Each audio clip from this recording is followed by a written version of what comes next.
Good evening, and welcome to Creative Broadcasting, the station of unlimited possibilities, presents Creating Your Seat at the Table with your host, Ashley Little, as she welcomes her guest to the table.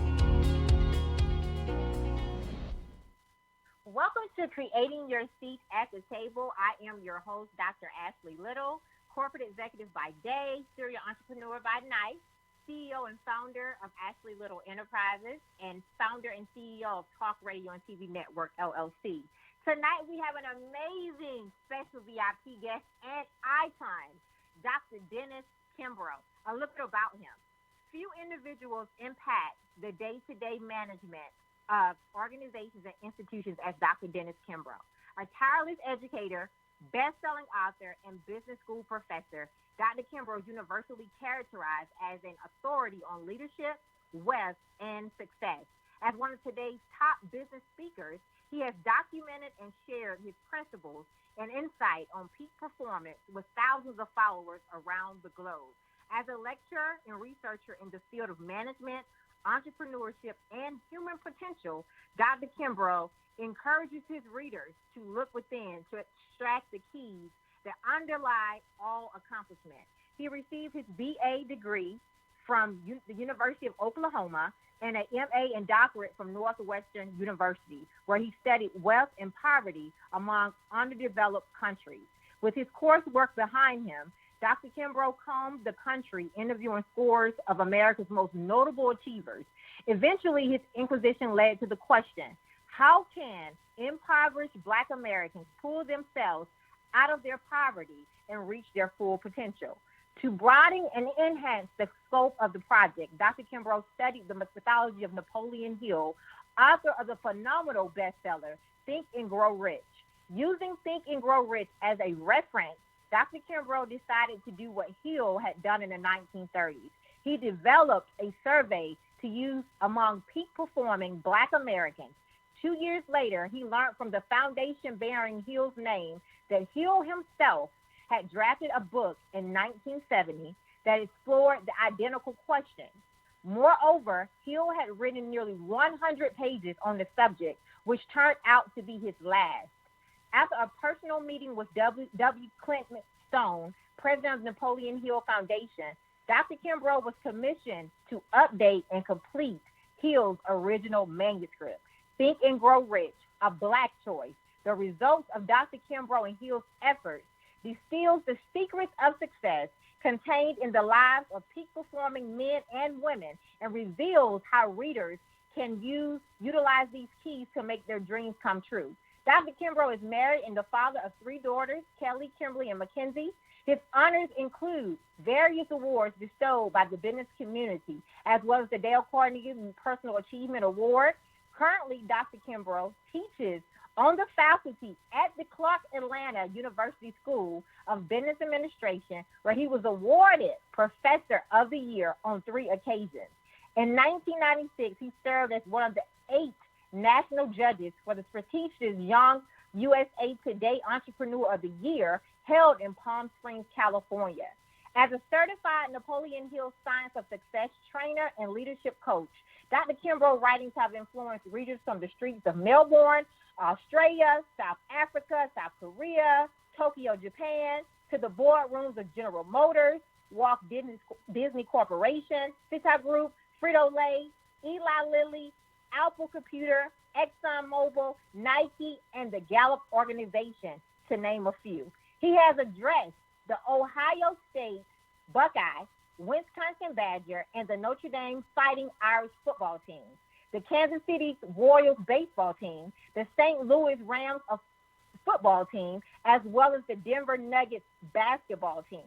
He has appeared on the Today Show, Larry King, CNN, has been featured in Success, Wall Street Journal, New York Times, Washington Post, and U.S. Today on numerous occasions. Dr. Kimbrough's highest honor occurred when the National Black MBA Association presented him with the 2005 H. Naylor Fitzhugh Award as one of the top professors in the nation.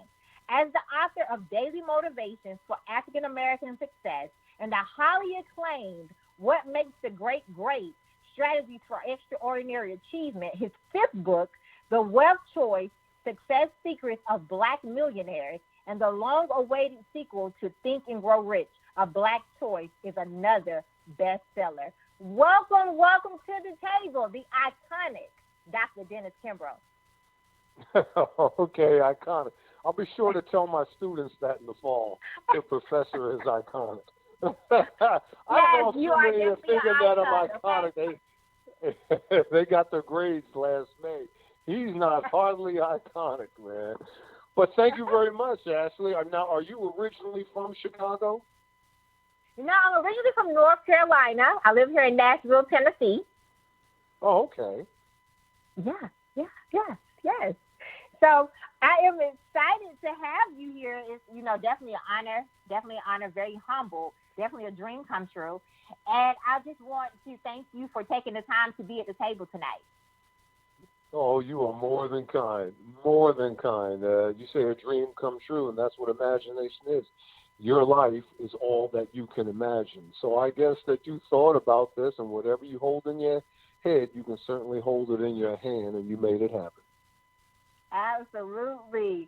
So we know we're going to learn some amazing nuggets and wisdom tonight from you. So what is the future of the entrepreneur, Dr. Kimbrough?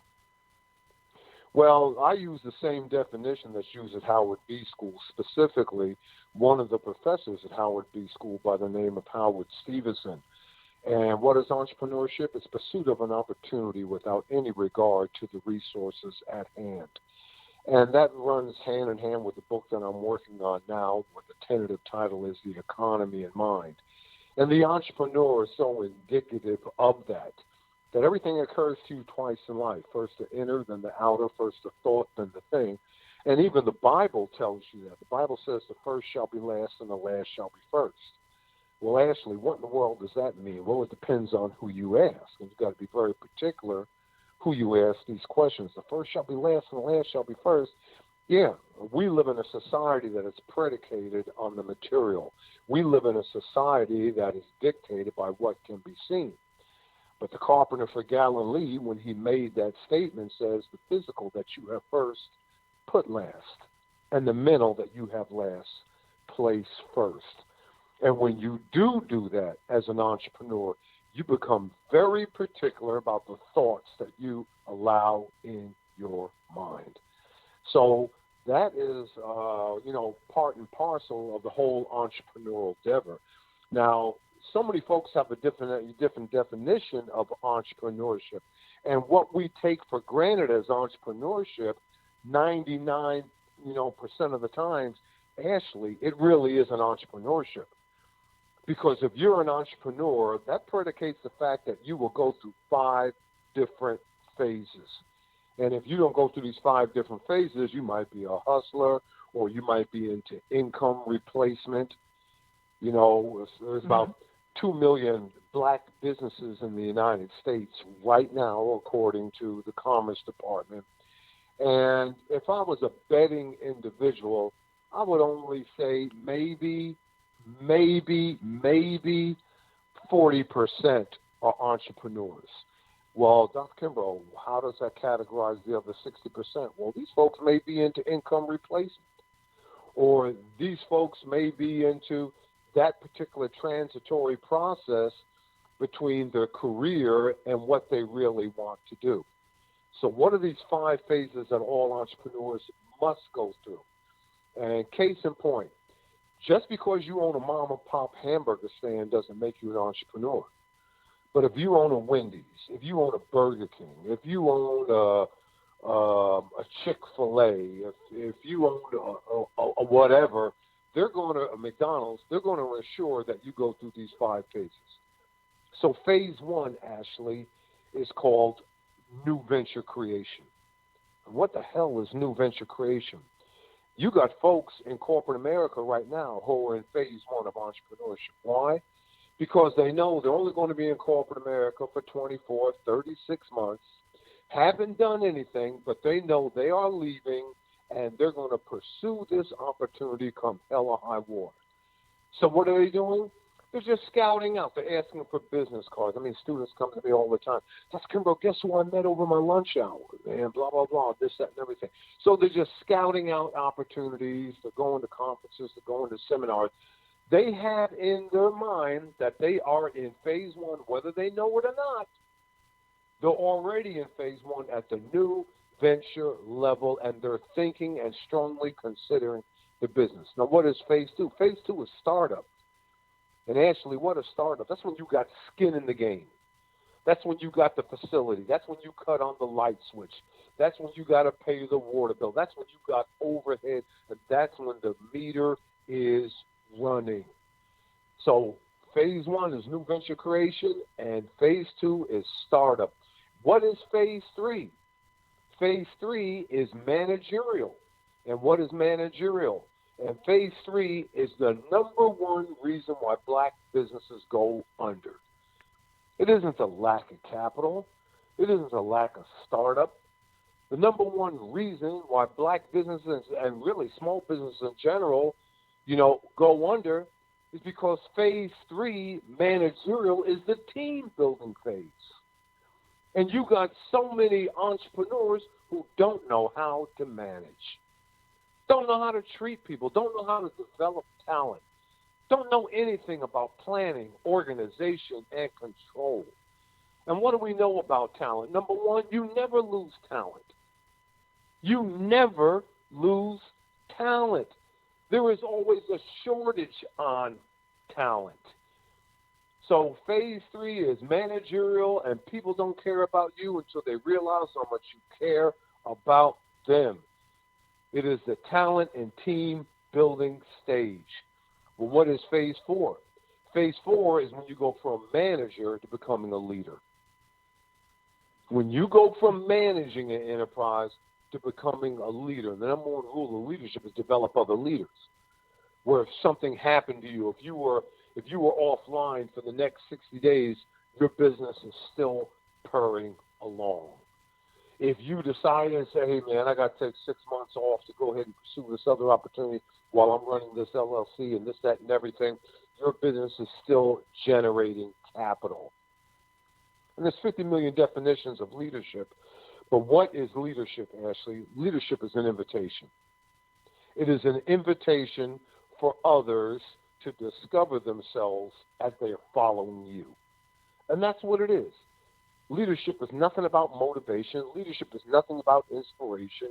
Leadership is nothing about pumping somebody up. It's just an invitation to allow others to discover themselves while they're following you. And then phase five is the exit strategy of mergers and acquisitions. So many businesses never reach that. And we see it all the time. Hell, I use the case studies in my classes. I mean, 3 times, Bill Gates had an opportunity to buy Wikipedia and said no. What the hell is Wikipedia? 7th largest search engine in the world.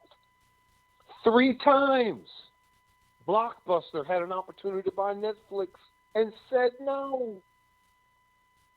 3 times, Oakley Sunglasses had an opportunity to sell to Nike and said no. And then the other side of that, you look at all these, at one time, hey, look at Jay-Z. Jay-Z bought up all these little small record labels, and right now, and look at him now, he's a billionaire. And Ashley, what the hell do you know about billionaires? Right now, you got 2,783 billionaires in the world, globally. 2,783 billionaires across the globe. Every 17 minutes, there's a brand new millionaire in the United States.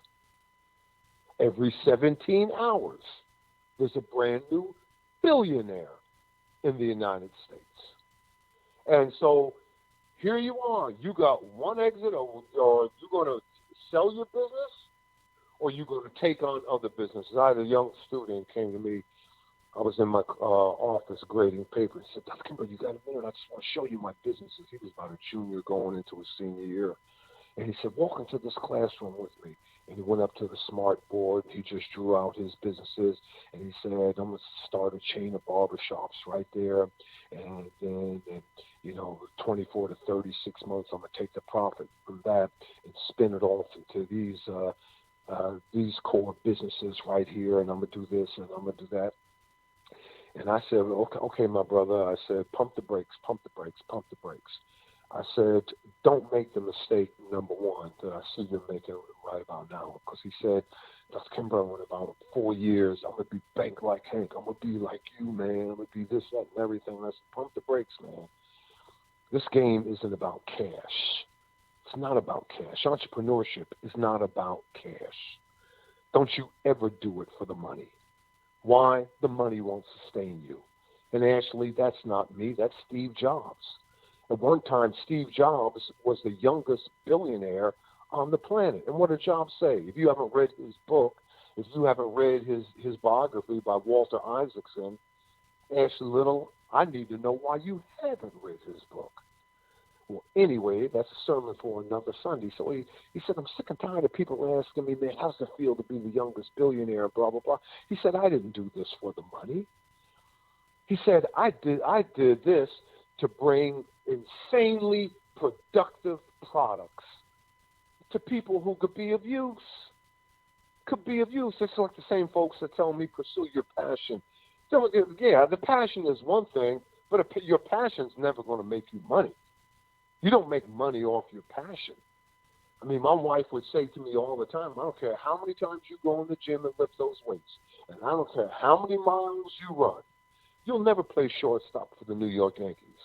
Everybody knows I'm a huge Yankee fan, man. Everybody, in my dreams, Pat, I had a dream that they told me to go in for Derek Jeter, man, to play short. Now, that ain't going to happen. No, you don't make money off your passion. You make money off of adding value, doing something better, faster, cheaper than the customer. And those 5 key phases, that's the heart of entrepreneurship. And you can judge and you can gauge exactly where you are in business by the phase that you're in business. So I don't care if you're a business owner, or I don't care if you're a corporate climber. If you're a corporate climber, there's 2 jobs that you're always working at the same time. And if you're an entrepreneur, there's 2 businesses that you're running at the same time. The job or business that you're currently in right now, and the job and the business that will be and transform into in the next 5 years. And that's what the pandemic caught everybody off guard. Well, man, 5 years ago, man, we were doing the business this way. Now, man, yeah, things have changed. If you cannot digitize your business, I don't care if you got a smartphone, I don't care if you got an Android or an iPhone. Ashley Little, as soon as you boot up right now, as soon as you boot up and go online, there are potentially 6.8 billion other people that could be online with you. 6.8 billion other sets of eyes. 6.8 billion other sets of ears that you can share your product and you can share your service to. And in the next 24 months, that 6.8 is going to go up to 8.4 billion. So, I mean, yeah, if you got a smartphone, you are already in business, and you got to find a way to digitize your business. And then number 2, adaptability. What the hell do I mean by adaptability? I tell my hotshot business students all the time, you will either change or you're going to be changed by change. You will either change or you're going to be changed by change, whether you want to or not. And arguably the biggest change that we're going to see in the next 3 to 5 years is when Apple Computer, creates their smart car. That is really going to change. You talk about disruption.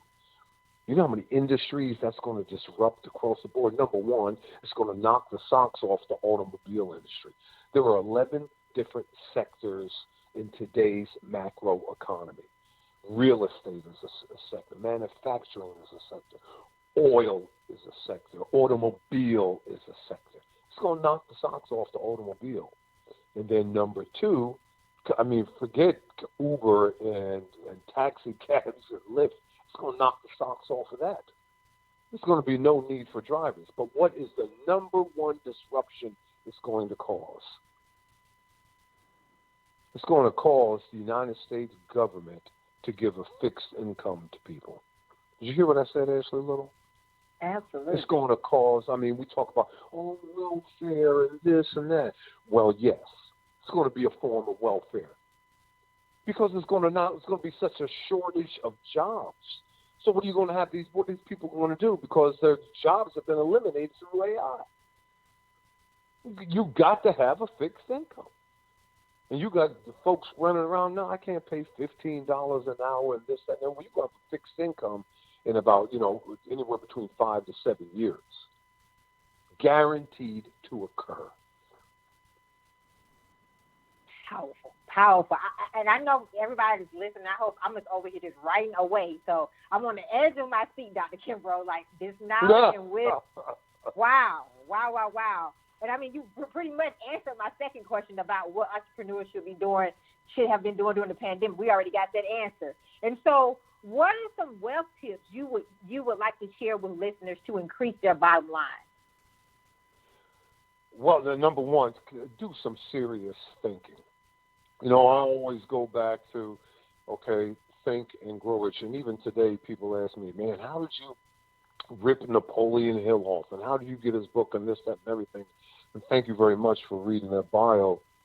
Number one, the Napoleon Hill Foundation called me. I didn't call them. At one time, one of the wealthiest in the United States, W. Clement Stone, called me up. I just arrived home. I had interviewed Earl Graves, the publisher of Black Enterprise magazine. When I got home, my wife said, you need to check your answering machine. Seemed like you got a couple of calls. I hit the button, and sure enough, it was W. Clement Stone. He said, young man, we heard about you. When can you come to Chicago? I would like to meet you. And about, less than 2 weeks later, me and my wife, she waited in the car while I was in that meeting. And that's when he shared with me the last 100 written pages of Napoleon Hill. Now, here's a gentleman, a white gentleman, a white Southern gentleman born in Wise County, Virginia, who was working on his last project, a black version of his all-time classic, Think and Grow Rich. He got 100 pages into the manuscript, and he died of a stroke. And W. Clement Stone held on to those 100 pages for 16 years until he invited me to come up to Chicago. I had written a couple of articles for Success Magazine, and one of the articles made it to the desk, and that thin thread he and I were connected on. So in terms of entrepreneurship and in terms of going back to the premise of Napoleon Hill, and what we read thinking it's Napoleon Hill, it was really Andrew Carnegie, his thinking. And Hill came up with 17 surefire attributes, traits, qualities of business success. And the first 4, definiteness of purpose, mastermind, applied faith, going the extra mile. 1 through 4. Now, he tells you the only reason why he came up with 5 through 17. 5 is pleasing personality, and 17 is cosmic habit force, doing something consistently and persistently. The only reason why he came up with traits, qualities 5 through 17 is to get you to use the first 4. Definiteness of purpose, mastermind, applied faith, going the extra mile. And specifically, number 1, definiteness of purpose. What is it that you want? What are you going to do? Why are you here? What are the 4 critical questions? Number 1, where have you been? Where have you been? Actually, I challenge you. I challenge all your listeners on this call. Hey, no one's 10, no one's 12 years old. I doubt if anybody is 16. In other words, you've been around the block a couple times. What the hell have you been doing? What have you been doing? Question number 2, why are you here? What is the greatest tragedy in life? The greatest tragedy in life is not death. The greatest tragedy in life is to be alive and not know why. And not know why. What did Viktor Frankl say? Viktor Frankl, how many years did he live in that Nazi, concentration camp? And he says it's not the circumstances, it's the lack of purpose. So why are you here? Man, if I stood on the busiest intersection, that's my old stomping ground. Me and my wife, I was in grad school at Northwestern for 3 years, working on my doctorate. We loved Chicago. We loved Northwestern. But if I stood on the busiest intersection there, Michigan Avenue or whatever, one of the cross streets, Randall or whatever, you tell me and interview the next 100 people to cross my path, Miss Little, I doubt if I could find 5 that could tell me why they even got out of bed in the morning. I mean, you live the normal life. The normal life is only, 74, 77 years on Earth. I mean, that's 30,000 days. Imagine yourself. Imagine you had an hourglass. And you watch the sand at the top of the hourglass fall through that little small crack and crevice, that hole, that narrow little gap in the middle to go to the bottom. Well, the top is the present, and when the sand goes to the bottom, that's the past. And Ashley, what is the only time that we have? It is that little small space in the middle of that hourglass that will only take 1 grain of sand at the time. That's the moment that you have right now.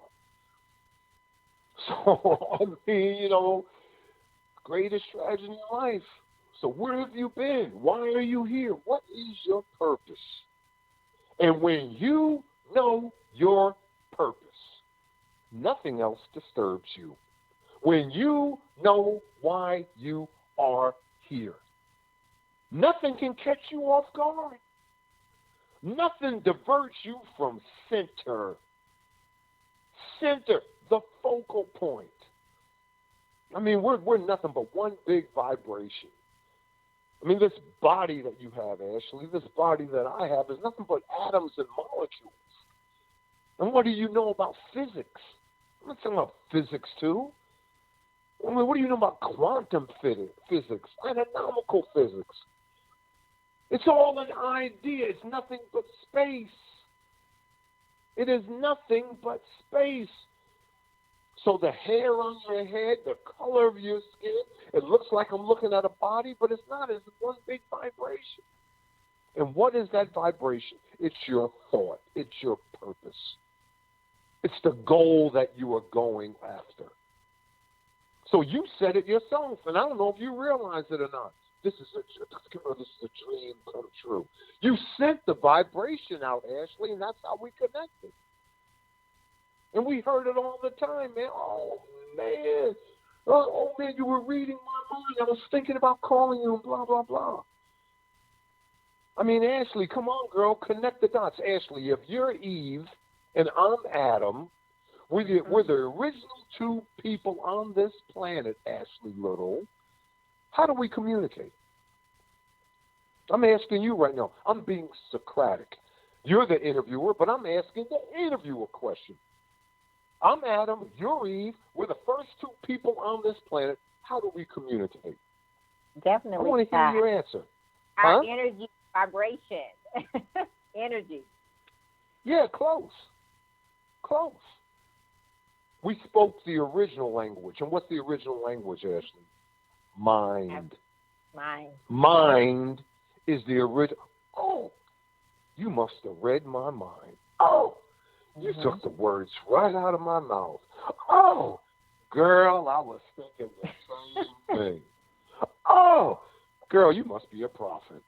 Oh, the original language is mind. Yes. Now, I go all that way. You ask, what should entrepreneurs do now? Think.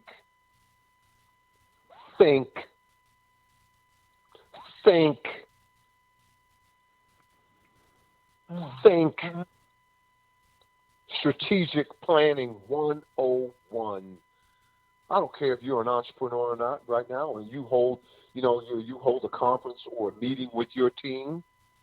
Well, you just don't, take them into a room with them. No, you go to every member on your team and say, where do you do your best thinking? Anybody wants to have a retreat? Dr. Kimber, we want to invite you to your retreat. Where do you do your best thinking? I'll tell you exactly where I do my best thinking. I come home from school, grab a beer, kiss my lovely wife, and go out on back of my deck. And in the back of my deck, I got 3 different levels on my deck. And in the back, I'm looking at the woods overlooking our house. And I just lean on the railing of that deck with that can of beer, looking at the woods. And I'm coming up with 50 million different ideas.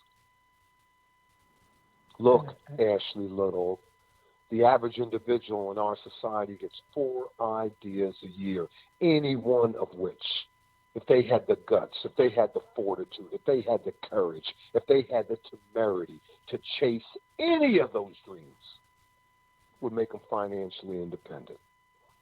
But what happens? Oh, we dismiss it. That wasn't such a good idea after all.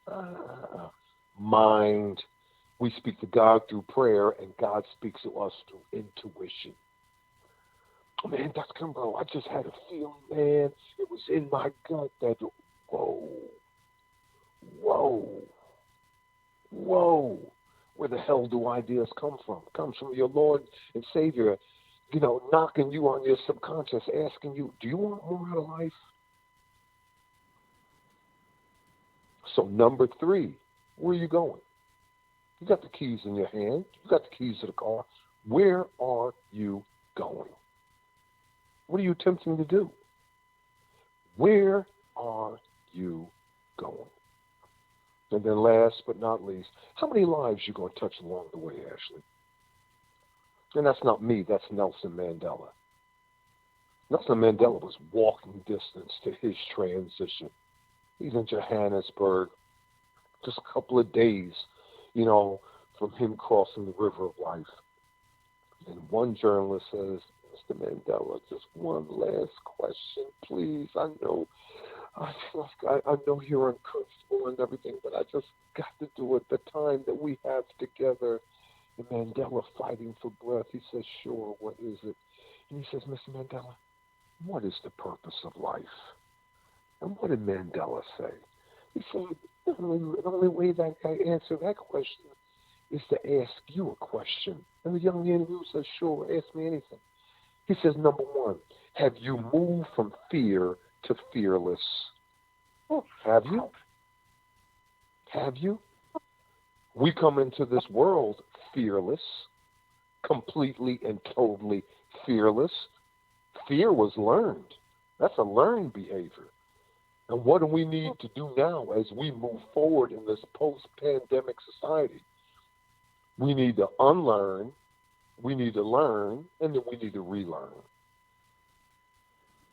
Unlearn, learn, and relearn. So have you moved from fear to fearless? And then the last thing he said to him, the last question Mandela said to his guest, he said, have you closed the gap between your potential and your performance? Wow. Oh, that's all good by itself. It's another book you need to read if you haven't read it. Nelson Mandela, 8 Lessons of Life. At one time, it was mandatory reading at Harvard Business School. Mandatory. So come up in the classroom if you haven't read this. Why? Because this is a paradigm. And Ashley Little, what the hell is a paradigm? It's a shift in thinking. It's a new technology. When I was in grad school at Northwestern, that was the first book. When there was 17 of us, all of us working on our doctorates, and that was the first book we had. That was the first book on the syllabus. Thomas Kuhn, Social Structure, the paradigm for scientific social structure. And what did Kuhn say? It takes about 25 years to shift in thinking from grappling with old ideas. And he says, new technologies always begin with breaking tradition. With breaking tradition. Wow. That's a paradigm shift, man. W.B. Du Bois had a paradigm shift. I love Du Bois. And what is his most famous quote? He said, to be a poor man is hard. But to be a poor race in a land full of dollars is the very bottom of hardship. In other words, Black America, you need to bust the move. We got to do something. We got to do something. And W. Boy's most famous quote that I would always say, I always say it in my classroom to my kids, man. Paideia, paideia, always paideia. What the hell is paideia, Ashley? It's a Greek term for scholarship. It's the Greek term for education. It's the Greek term for learning. It's the Greek term for knowledge. It's the Greek term for inquisition. It's the Greek term for understanding.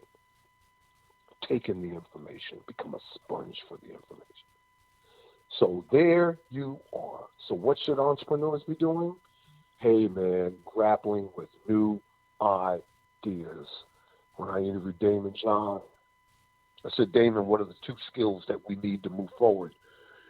He said, number 1, creativity.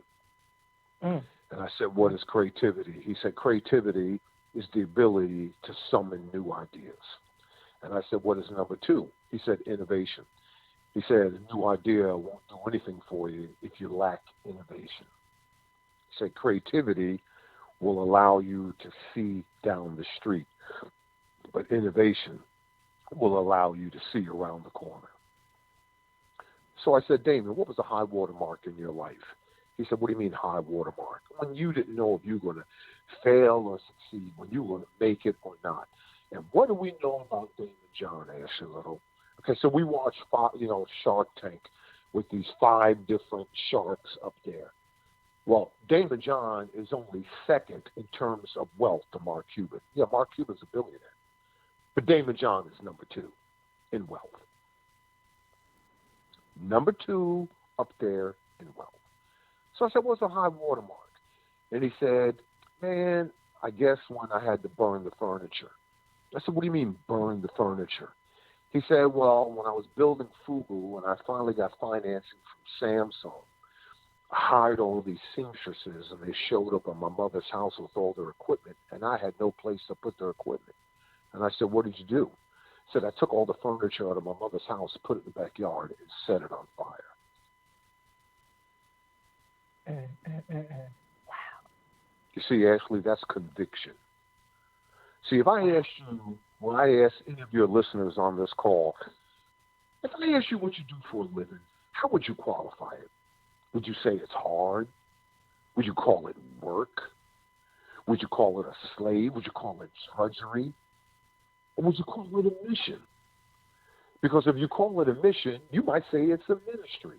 And if you say it's a ministry, that means that, hey, listen, man, there's a little bit of conviction to this. And what is conviction? Conviction is a force multiplier. That's conviction.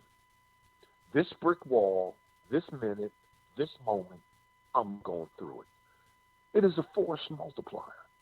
Conviction means that you will believe in yourself when no one else will. Conviction means, Napoleon Hill, Ashley, you got a little bit of definiteness of purpose about you. You see, all the people that we look up to, and all the people that we admire, and all the people that we hold in high esteem. I don't care whether it's Beyonce. I don't care whether it's LeBron James. I don't care if it's one of the, a black CEO, corporate climber. I don't care whoever it is, everything's in high esteem. At one time, they were ridiculed. At one time, they were laughed at. At one time, they were scoffed at. At one time, they had jokes about them. What kept them going? That definiteness of purpose. You see, that's a part of a burning desire. And what do we know about a desire? Well, we got 50 million desires. I mean, here I am in Daytona. We're on the beach. I'm here with my, daughters and son-in-laws and everything. We just kicking it and everything. And they got a desire to do this. My youngest daughter just got her doctorate. So she got a desire. Dad, I'm going to teach. I want to go ahead and start my business. Another one got a desire. Man, I got to get a new car. There's 50 million different desires. But what is a burning desire, Ashley Little? A burning desire is an inner candle, an inner flame that can never be extinguished. And though the worst may go before you, doubters may come, naysayers may follow, cynics will come, those who will criticize you, those who will laugh at you, You will use their doubts. You will use their cynicism. You will use their criticism to propel you forward. That's powerful. I'm just over here just on. I mean, my notes. I'm running out of room. I got blown away, Dr. Kimbrough. Like I'm just on the edge of my seat, and no. I stopped. Go ahead. No, go ahead. I'm just listening. Because I mean, it's powerful. It's powerful, and I knew it was going to be powerful. So I hope all of our listeners are really taking these nuggets and wisdom in that really can change their life. Because I'm at 3 pages right now. Okay, writing. No. Right. Because this is a blessing. Okay, for everybody who can hear this. And I saw your trailer. You congratulations on your movie, Think and Grow Rich. I saw the preview. It was amazing. Can you tell us about that? Yeah, that occurred, about a year and a half, about 2 years ago. I got a phone call from the Napoleon Hill Foundation, and they said, Doc, said a couple of directors and producers out in San Diego are going to contact you. They want you to come out there. They want to, get you on camera and ask you a few questions. And I said, what is this about? And he said, well, they're going to bring together about 20 people who have been impacted by Napoleon Hill. Okay, and so I said, all right.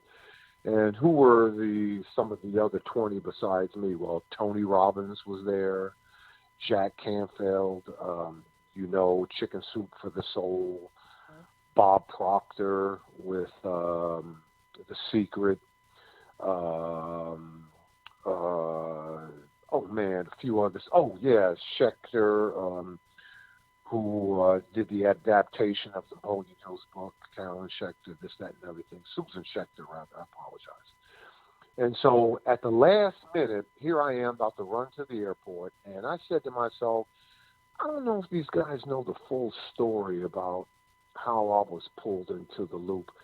Let me actually take these 100 pages with me. And at the last minute, as I'm walking out the door and I'm telling my wife and everybody goodbye, I went down to my study and grabbed those 100 pages and head off for Hartsfield-Jackson Airport.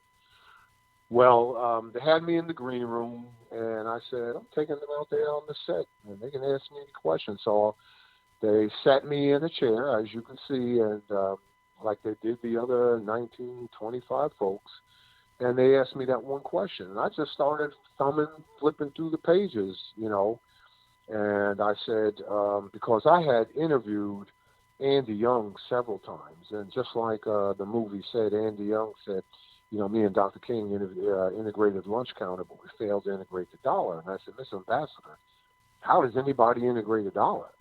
And he said, somebody has got to come up with the trades, the keys, the qualities to show us how to navigate in a capitalist society. And I said to myself, well, if Think and Grow Rich or Black Choice didn't do it, the Wealth Choice certainly will. When they saw that, when they had that on tape, and when they heard me give that response, they just pivoted away from their initial challenge or theme of this documentary, forgot totally about being impacted by Napoleon Hill, and said, we're going to pivot. We're just going to do a movie on Think and Grow Rich and Black Choice. And I was floored and honored, and because it's desperately needed. And it's been desperately needed for a number of years. I mean, what is today, Ashley? Today is the 100th anniversary of the Tulsa riots. Yes. And my wife, so my undergrad, University of Oklahoma. Okay. My wife, she was a student in Oklahoma State, and when we got married, she transferred to University of Oklahoma, and we got married as seniors in college, and blah, blah, blah. Well, the first thing I found out about her family was that my mother-in-law was an infant during the riots in 1921. And she shared the story. They were living in Tulsa, and she shared the story of her father coming home in the middle of the day. What are you doing? You're supposed to be at work, blah, blah, blah. Never mind. Grab it. Grab whatever you can grab. We got to get out of here. Let's go. And scooped this family up and left everything behind. Did you hear what I said? Wow. Everything behind. June 1st, 1921. And that's how they got from Tulsa to Oklahoma City. Now, folks are asking for reparations. I mean, I'm not knocking it, Ashley, but very few people even know the theory and the theme of reparations. I mean, we ask for reparations. We don't know a damn thing about reparations. Ooh. First of all, it was Quakers who came up with the idea of reparations. And there's only 2 acts you got to do in order to repair the breach, in order to stick out the olive branch and bring everybody back into the fold. It's not about taking the GDP, the GMP, divided by the population, and everybody in the black community is going to get checked for $100,000. It's not about that. It takes 2 acts of love for reparations, according to the Quakers. Number 1, you say, I'm sorry. Hey, Ashley, I'm sorry, girl. When you were on the phone talking to your girlfriend, I went in your purse and I took $1. I apologize, Ashley. I sincerely apologize. But number 2, which is even more important than number 1, after you say I'm sorry, number 2, Ashley, you've got to say, I'm sorry, and I will never do that act again. Well, this country may have apologized for slavery, but they never said, and I will never do that act again. Because after slavery came Jim Crow. And after Jim Crow came more than 10,000 lynchings. And after the 10,000 lynchings came separate but equal. And after separate but equal came the Tuskegee experiment. And after the Tuskegee experiment came redlining. And after redlining, mass incarceration. Because they never said, and I will never do that act again. That's reparations. If we could get this country to focus on number 2, and I will never do that act again. They don't need to give Black America a check. All they got to do is do the following 3 acts. Number 1. This is the only society in the educated world. This is the only country in the educated world that pins the quality of education on home ownership. In other words, the value of the house, the better the education. You can't do that. Because I can go through parts of Atlanta with the home values are off the roof and the quality of the education is off the roof. These kids don't need that. I mean, these kids got parents who can pick up the phone. These white kids got parents who can pick up the phone and move and shuffle things for their children, put them in the right position. It's these black and poor kids of color, man, that are staying in apartments. So number 1, you can't do that. You can't do that on base the quality of education on home values. Number 2, you got to pay women dollar for dollar what you pay men. I got 3 daughters, right? They will never be paid dollar for dollar what I'm paid. I even see that at CAU School of Business. You got to pay women dollar for dollar. And why is that critical for Ribbon Nation? Why is that critical for Black America? Because 70% of our households are women who aren't a contributing factor. Women are the only economic factor in that household. If you paid Black women dollar for dollar what you pay a white male, do you know what you do in America, Ashley Little? You would end poverty. If you did it tonight, poverty in the Black community would be gone this time tomorrow night. All based on do the right thing. Do the right thing, dollar for dollar. And then last but not least, which is critical. Oh, my God. This is critical. You got to support black businesses, and particularly black banks. Right now, Ashley, there are 4,700 banks in the United States, from New York to California plus Hawaii. 4,700 banks right now in the United States. Are you ready for this? Only 38 are black. 38 out of 4,700. Those 38 black banks are based in poor, low-income areas, which means the primary customer is middle to low income, which means, I assume that everybody is taking accounting in economics, which means small deposits and multiple withdrawals, which means these 38 black banks won't benefit from compounding interest.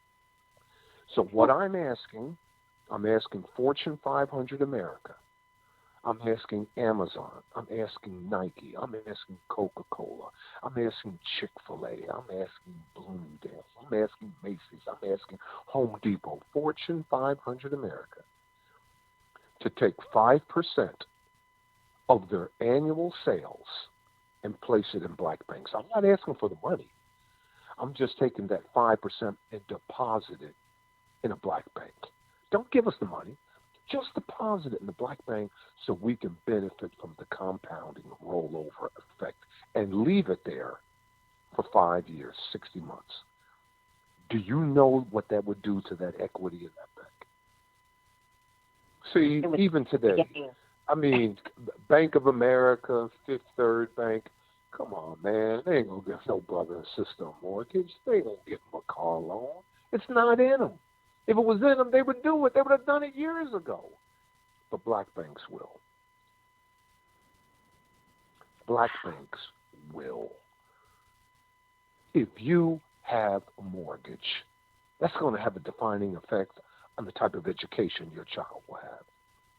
If you have a mortgage, that's going to have a defining effect on generational wealth. If you have a mortgage, that's going to have a defining factor in whether your knucklehead son will be incarcerated or not. Wow. And all you had to do was take 5%. I didn't ask for any money. Come on, man, Home Depot. Did I ask for any money? I didn't ask for any money. Come on, Jeff Bezos, Amazon. Come on, man. Keep your money. Your money's no good here. Just place the profits right there. Do the same thing to us that you do to Harvard.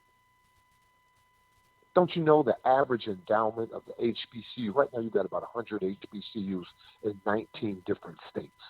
Historically black colleges and universities. The average endowment, Ashley, hold on to your seat, baby girl, $12 million. What the hell can you do with $12 million? And what is Harvard? Harvard's $40 billion. And Harvard only uses 5% of that $40 billion on an annual basis. Harvard, what are you doing with the other $35 billion? It's just sitting there? Just sitting there? What is Northwestern, my alma mater, for $20 billion? What is Northwestern going to do with $20 billion? They can't build nothing. It's landlocked. There's no land to build anything. Can't do nothing. What are you doing with it? Come on, man. $20 billion is just sitting there. What the hell are you doing with it?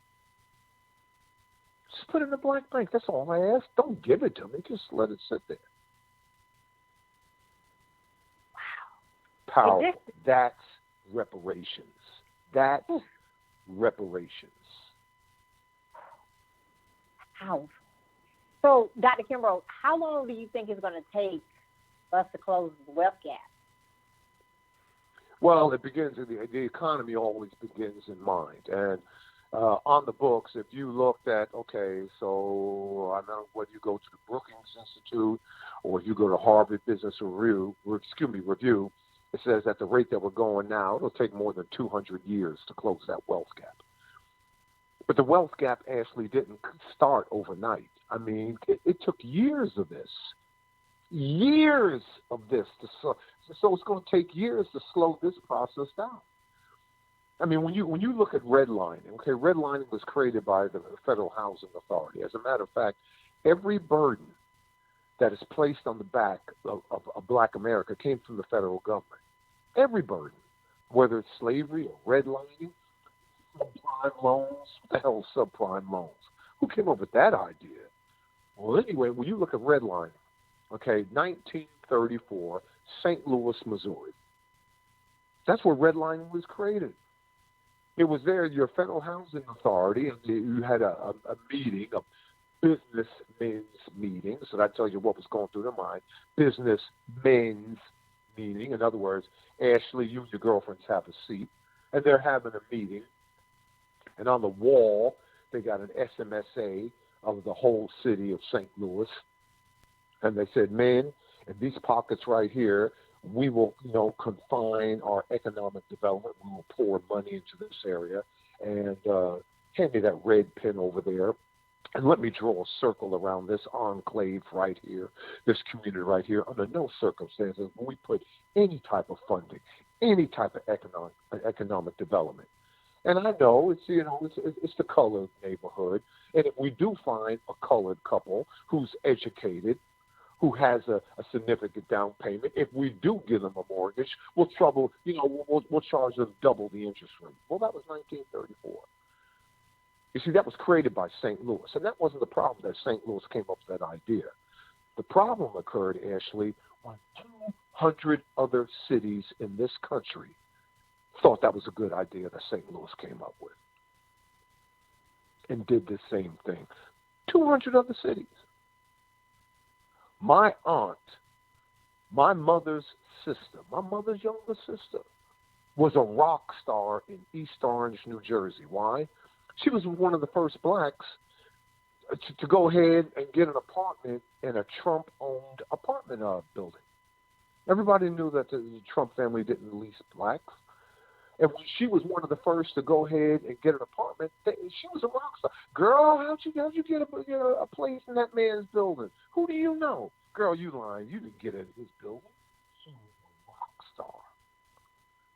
So I saw it with my eyes, man. Wow. Dr. Kimbrough. This has been powerful. I mean, I'm just speechless over here, okay? You gave us assignments and didn't even know you gave us assignments. You probably did know you gave us assignments. Powerful. I mean, powerful. Wow. All I can say is wow. And there's so many more questions. I can really talk to you all the rest of the night, but I'm not going to do that. But, what can we expect from you the rest of this 2021? I know we're getting ready to finish the second quarter, and, you're always breaking glass ceilings every day, setting the tone for us that's coming right after you. So what can we expect from you? Well, you said, what can you expect from me now? Or what was yes, the question? Sir. The rest of 2021. We know you probably already in 2020. Oh, yeah. I'm like I said, I'm working on book 6 and interviewing folks, and I got a number of projects that have got my attention that I've got to work on and things of the like. But I just want to, I just want to stay true to the game. I told my youngest daughter about a couple of weeks ago she was conferred, and I got a chance. She wanted me there, and she wanted me in regalia, and I want my regalia. And I told her, I said, Mackenzie, I'm going to ask you the same question that every PhD candidate, when they're conferred, they are shared. The same statement is shared to them. And so when she was conferred, I said, welcome to the academy. Now go increase the body of knowledge. And that's what I'm trying to stay true to the game. What is the body of knowledge? Tell us something that we don't know. Tell us Socrates taught Plato, and Plato taught Aristotle. And what was Plato's claim to fame? Well, Plato created the academy. And what is the academy? Kindergarten to PhD. That is the academy. So I just want to stay true to the game and continue to perfect my craft and, place the information out there. But Yeah, we need entrepreneurs, we need wealth creators, but most importantly, Ashley, we need emerging markets. We need businesses in emerging markets, businesses that are going to disrupt, businesses that are going to change the game, businesses that's going to be transformational.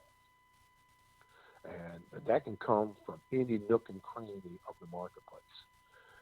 And talk about staying true to the game, obey the number one rule of marketing. What the hell is the number one rule of marketing? Number one rule of marketing is to make the eyeballs move. Make my eyeballs move. And that's what we do as a race. No one does that better. That's part and parcel of our culture. We make the eyeballs move. It's not the resources or lack of resources, Ashley. It's your resourcefulness. And that's why, 'cause so many people, other cultures take a bite off of our culture because they know, man, look at this people. They had zero resources, but they are so resourceful. They find it in our dress. They find it in our music. They find it in the way we interact with each other. They find it in our dance. They find it in our communications. I mean, I don't care whether it's, give and dap or high five or this, that, and everything. They had diddly squat. They are so resourceful. So it's not the lack of resources or your resources, it's your resourcefulness. And then number two, it's not your capability. Okay, it's your belief in your capabilities. Everybody is capable, but it's your belief in your capabilities. Because if you believe in your capabilities, that will change your behavior. That will alter your behavior. That's a powerful metaphor for life. That's a powerful metaphor for life. Well, Miss Ashley, it is about that time, child. Yes, it is. Yes, it is, Dr. Kimber. I mean, this has been amazing. I'm just over here like in awe, okay? I cannot wait. I just can't wait to share all of this because, I mean, everybody needs to listen to this. I mean, I'm just over here like, wow, wow, wow. Wow. So thank you for giving us our assignment, us that are still coming up and building what we need to do to create, be innovative, and just get it done and do the work. And so thank you for this, sharing, giving us these tools that we need to make sure that we are receptive of and actually get out and do, like you always say, less talking, more doing. There you go. And I got to say, okay, so, people ask me all the time, man, where do you get your information from this at? Well, much of what we discussed today was taken out of book number 5, The Wealth Choice, Success Secrets of Black Millionaires. But I always refer to Think and Grow Rich or Black Choice and What Makes the Great Great. So there you are. Absolutely. And I do have your book. Absolutely. Yeah. Yes, I do. Yes, I do. So, and I've read it multiple times. So I'm going to continue to read it because you have to. It's part of my daily thing. So I'm just so thankful. And like I tell my students, I'm not out to hawk books. I mean, if this is the first day of class, and you can, okay, so I've been in CAU more than 20 years, and you can ask any of my students. After I always do 2 things on the first day of class, and you will never find my books on my syllabus. Never. I'm not there to hawk books and this, that, and everything. But after I give my students a syllabus, I give them what they really need. I give them the 4 greatest prayers. The 4 greatest prayers. The first prayer, Our Father who art in heaven. Did you hear that? Our Father. You say the Black Father, the White Father, the Latino Father, the Asian Father, the Hispanic Father. No, our Father. What in the world does that mean? That means that we are all interconnected. We are all interconnected. Number 2, turn to the book of Matthew, the Beatitudes. Blessed are the meek. Blessed are the poor. In other words, no preconceived notions. No ego here. What is ego, Ashley? Any belief other than God. Any belief other in God. And that is powerful. I mean, what is God's will? God's will is that we demonstrate love. But we demonstrate love. What is the third prayer? St. Francis of Assisi. You know, hey, where there's injury, let me sow pardon. Where there's hatred, let me sow love. Father, make me an instrument of thy life. Make me an instrument of thy life. And then last but not least, Mother Teresa. People may tear down in a day what took you years to build. Build anyway. Because Ashley, in the final analysis, it's never between you and them. It's only between you and God. Wow. I love it. Build anyway. Thank you. All right, darling. You hang in there. Call anytime.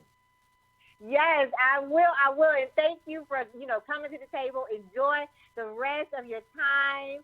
And I look forward to continuing to bring you back to the table and continuing to work with you. Okay. Take care, Ashley. Thank you. Thank you, Dr. Kimbrough. All right. Bye-bye. Bye-bye. I would like to give a special thanks to my intern, Sarah, who is a Tennessee State University alumni. And I would also like to give a special thanks to my intern, Vontaria, who is a student at Winston-Salem State University. You all may follow me on Facebook at Dr. Ashley Little and on Instagram at _Ashley A. Little. Thank you. Thank you for tuning in to another episode of Creating Your Seat at the Table, where Ashley speaks with corporate professionals, celebrities, entrepreneurs, authors, and speakers who are transitioning or have transitioned to entrepreneurship.